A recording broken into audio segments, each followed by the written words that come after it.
So this concept of how long we need the storage to be, and I appreciate what you are doing, Mr. Wiley, in pushing this out.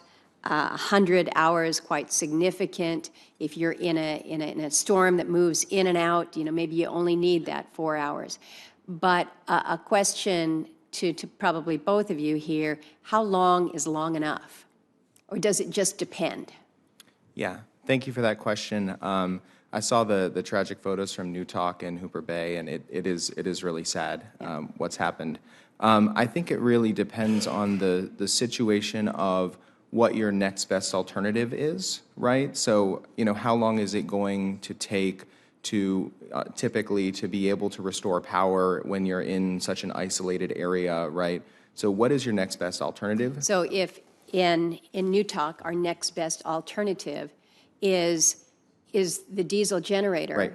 and you're paying $11 Yep. a gallon for your fuel, and the fuel tanker is still sitting outside of Nome because they can't deliver, you don't have many options. So what do you do Right. then? Yeah, so in that case, you would want a longer duration storage technology that could be much cheaper, or honestly, at that point, you're going to want to have something like a microreactor on a nuclear microreactor, something that is much more reliable and dependable. That's not going to be as weather dependent. But there are options, and Ted can talk to this as well, that could be much longer. Of course, some of those technologies are going to be quite large. So the actual ability for you to build a very large 100-hour system in Newtok, considering the semi-permafrost issues, I think that would be quite a challenge.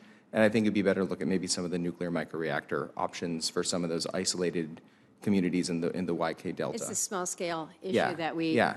deal with, as you know. Mr.